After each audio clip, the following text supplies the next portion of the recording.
We got to get something out there that really shows which businesses are open, because when you drive around, you're not really sure. People have been putting up different signs, but unless you really see it. So what's a visual cue that we can use that says, they're open for business?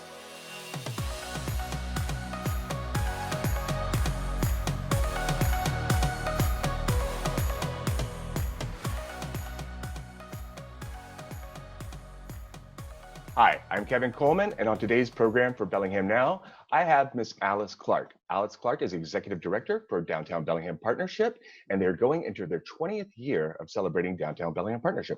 Welcome, Alice. How are you doing today? I'm doing pretty good. So tell us a little bit more about the Downtown Bellingham Partnership, and for those who don't know about it, tell us a little bit more about what you guys do and what the organization is all about. What I think of when I think about it is like there's the things that you see on the street, sort of the public realm, which relates to things like events. We're the organizer of Downtown Sounds.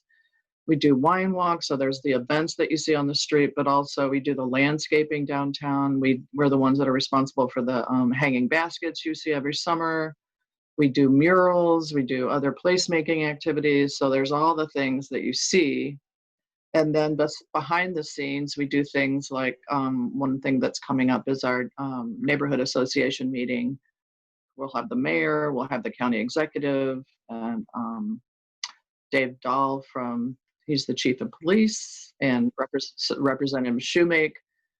So that kind of advocacy work and giving the downtown a voice to their representatives. We support downtown businesses in a variety of ways. So there's all those kind of other things that people don't really see, but we're also doing. So it's kind of like outward and inward, and that's kind of the way I look at it. So just representing the downtown neighborhood as best we can. And so COVID hit, and I know that Downtown Bellingham Partnership was really gung-ho pre-COVID, and then COVID hit, and you guys have had to be very creative on doing new things. And now that with phase two, the Green Means Go cone campaign, tell us a little bit more about that. Yeah, that was actually, I'll have to give her credit. Jennifer Walters, our retail advocate, she had seen something similar. This was, I don't know, it seems like a month or so ago that we started talking about it. Mm-hmm.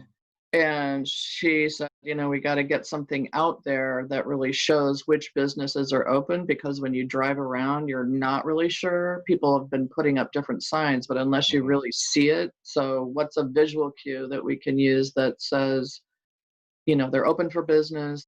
They can use that cone to say, we're taking this parking space for a while for people to pick up, takeout, stuff like that. So yeah, it's been really successful. So we talked to the city, and the city helped by purchasing the cones, and then we got the stickers, Be Strong stickers on them, and we shared that with Fairhaven.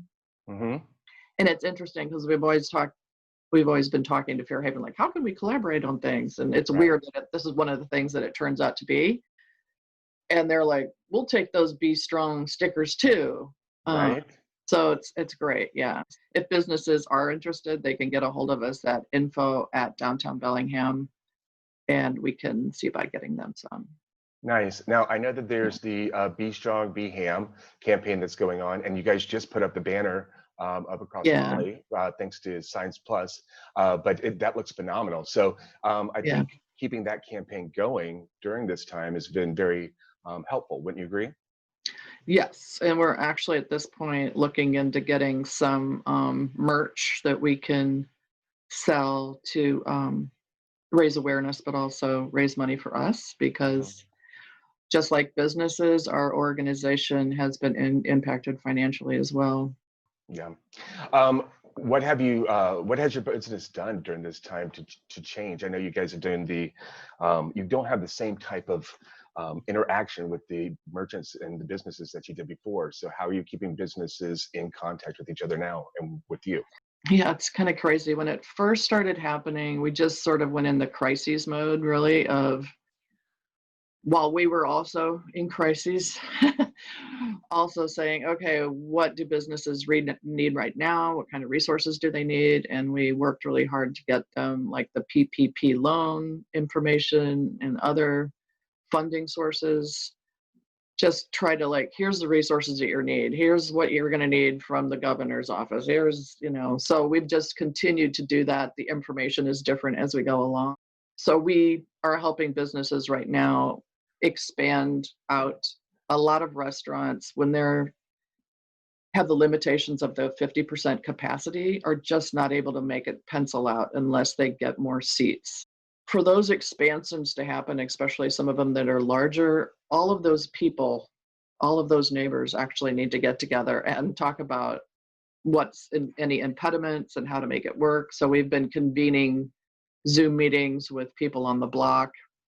And a lot of them have kind of talked casually through time on the street, but it's like, here's everybody at once. And that's been really great. Just everybody in one conversation. And some of those conversations have been like, maybe we should do a marketing campaign together, and just, Mm-hmm. it's kind of Mm-hmm. spurring collaborations that maybe haven't happened before. Yeah, yeah. So that's a really cool outcome. And so now it's like, okay, now y'all have each other's emails and you have each other's phone numbers, and you Mm-hmm. can Zoom and keep this conversation going.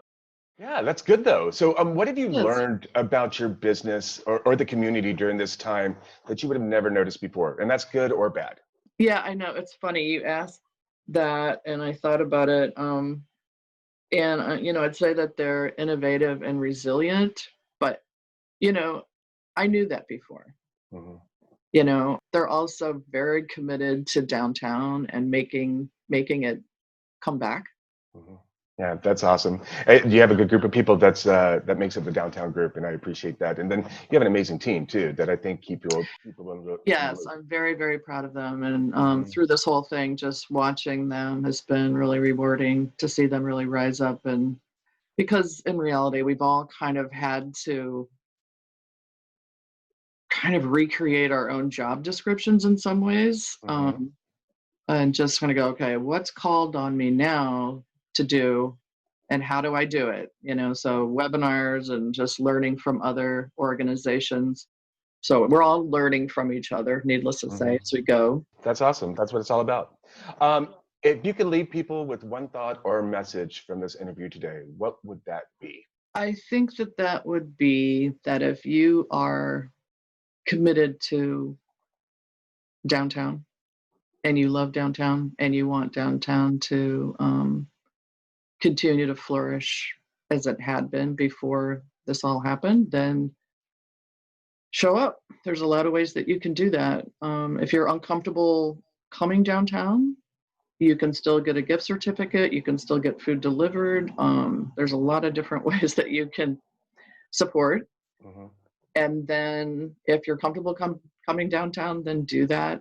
These businesses are working really hard to accommodate you um, in safety ways and everything else. So yeah, just come and please wear a mask.